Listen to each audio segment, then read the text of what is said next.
and a very warm welcome to 63SATS presents ET Studios Security Strokes in association with ET CISO. I'm your host Devina Lason, and today we're going to take a deep dive into navigating cybersecurity in the age of intelligence. Predict, prevent, protect, and plan. Now, as cyber threats grow more sophisticated and harder to detect, organizations are facing an ever-evolving challenge. In this session, we'll explore how businesses can leverage intelligence, both human and technological, to predict, prevent, protect, and plan for the future of cybersecurity. Without further ado, it's my pleasure to welcome our esteemed guest today, Neehar Pathare, MD, CEO, and CIO, 63SATS. Right, Neehar, a very warm welcome to ET Studios. Thank you so much for being here. Such a pleasure to have you. Thank you so much. We are really excited.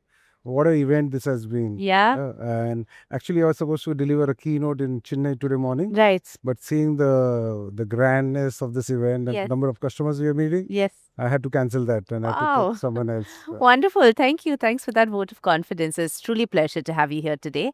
And we're here in this particular session to talk about navigating cybersecurity. Of course, in today's day and age where there's so many moving parts and it's such a complex posture that we're facing today compared to even a few years ago. So can you tell us at the onset, what does it mean to you to navigate cybersecurity in this age of intelligence that we are living in? I'm in this industry for the past 28 years. Yeah, one of the first internet users of the country. Looking into how security started building up, how Wow. cyber crime started coming in. And with AI coming in, it's a double-edged sword, Yes. we call it. And usually the criminals, the cyber criminals or the mafia behind it, they are much ahead in the AI curve. Yeah, they have focus because they know that immediately converts into the ransomware that day. AI for us means all organizations should be using it so that they can take faster decisions. Usually in a cyber attack, by the time a team realizes, and if it's a manual process, it takes 60 minutes for them to understand that they are under an attack. First is denial, then it's an acceptance, and then it's a board approval to start mitigating the risk. With AI coming in, this is instantaneous. It's autonomous. The response becomes very autonomous, and you can save a lot of threats. Absolutely. So, how can organizations really approach taking a proactive stance versus a reactive? Because truly, from what I understand, this is what you're saying is the order of the day, right? No longer can we afford those 1 hour waits or perhaps 1 day waits. So, what does it really mean for organizations to be able to take that proactive stance? Yeah, so many organizations still think that reactive is a way forward. Cybersecurity is still focused for IT departments only.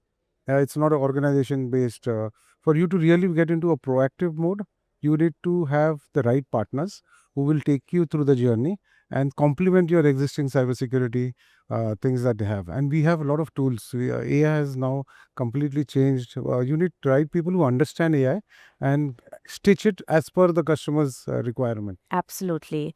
Absolutely. Understanding the technology, understanding how to deploy it truly is the order of the day. A lot of organizations are also reporting that they're facing a big skill gap here. Do you see that as being true? Skill is a very, very big problem Yes. that we face during recruitment. And I can share a figure for our organization. I personally conducted around 500 interviews last year, and we could recruit only 50. Wow. Yeah, That's some of quite the something. resumes. Yeah. And this is a good field to be in, but you need to be, we look for people who are more passionate, more than certified. Yes. Yeah, certification does not ensure that you have that. You need people Absolutely. who really think security, breathe security. Absolutely. And there's a very big gap in that. Yeah, absolutely. That's quite a startling statistic you've shared with us. But yeah, true. Such a symbolic representation of what it's like today in the industry. How would you see organizations ultimately, because we're looking at such an enhanced amount of ransomware attacks, and again, there's so many layers to how organizations need to approach security. So, how does that cybersecurity assessment happen for the organization? Or how can they look at red teaming? Just really overall in ensuring that they have the best possible picture in hand for creating the So cybersecurity there is no strategy. single solution. It is depends on what type of industry you are, what is the customized package that can be had, but it has to be a holistic approach. Yes, true. The organization needs to look at it from all corners, because each of this technology, VAPT, penetration testing, red teaming, and your GRC audits all come together to give you a complete posture of what and where you stand. And this has to be a continuous basis. Like red teaming has to be now autonomous. It has to be continuous. You need to understand that once you are secured, it does not mean that you're completely secured. Any change in your network parameters, it's just like your phone. Yeah, you change some settings in security or privacy, you have to do the certification, everything, come again. Yep, absolutely. It's an ongoing It's ongoing process, exercise, absolutely. And of course, no conversation on security can be had without talking about compliance. We're looking at the DPDP Act coming in. Again, where do you think the future of cybersecurity is going, especially here in India, with the DPDP and keeping all the compliance requirements in mind as well? So our tagline that we decided from the government's tagline of Viksit Bharat, Yes. we say Surakshit Bharat is Viksit Bharat. Okay. Yeah. Okay. Right. And with this, we feel that the government is taking large steps. I Yes. talked with a lot of senior government folks out in Delhi, and each one of them is well equipped, well versed. They are very positive for the private public partnership. Okay. They get a Nice. lot of threat intel from us. And with DPDP coming in, although it's very stringent, yeah, the fines can go up to around 250 crore. Yes. It's a wait and watch how the implementation is going to happen. But we will stop getting those pesky calls is the first thing that people True. realize that. Yeah. That's And true. then we feel we are in the right way, because this act, the report was done by taking the Chinese privacy policies, Yes. the European one and the American one, Yes. putting those together, studies, and because we are the latest, this is going to be a very crucial Comprehensive. combination for us. Absolutely wonderful. And where do you think collaboration really helps in the entire process as well? Because, of course, someone like yourself, you work with a cross section of companies, cross section of industry. So, ultimately, how can collaboration really play a role here? Sharing of information, sharing of processes, sharing of strategy. Is that also part of the future as you see? Yes. Collaboration does help, cross industry collaboration.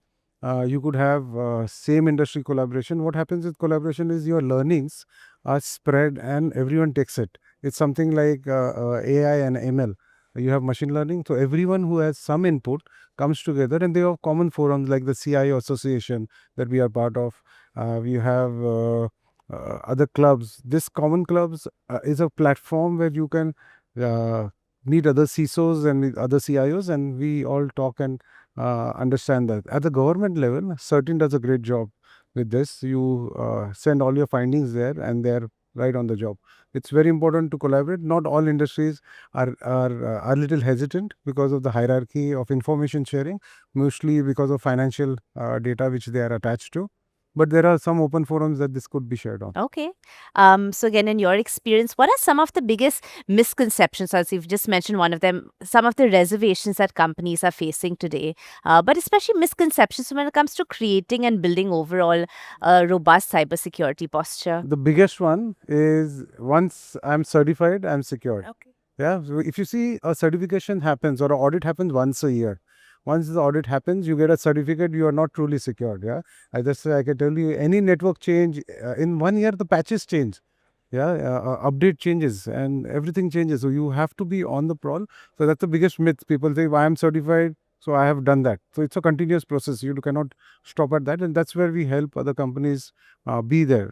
We tell people that we are there to take care of our security. You look after compliance and most of your working of your business.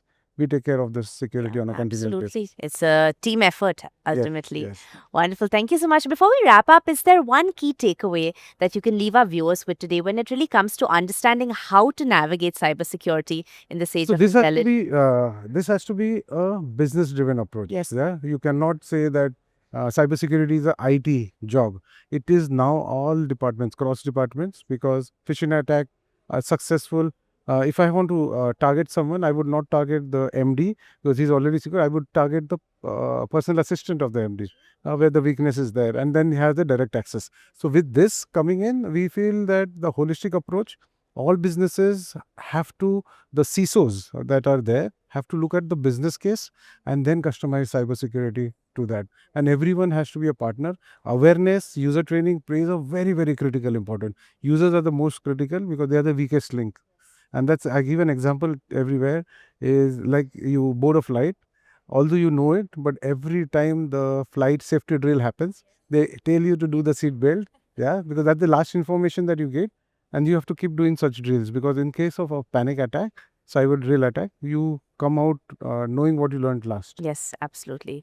Wonderful. Well, thank you so much for being here and sharing all your insights, such candid experiences as well from your organization. It's truly been a pleasure. Thank you for being on ET Thank you so Studios. much, Divana.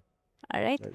Well, on that note, that's all we have for you on this segment, but do stay tuned to ET Studios for many more in depth conversations. Until next time, many thanks for watching.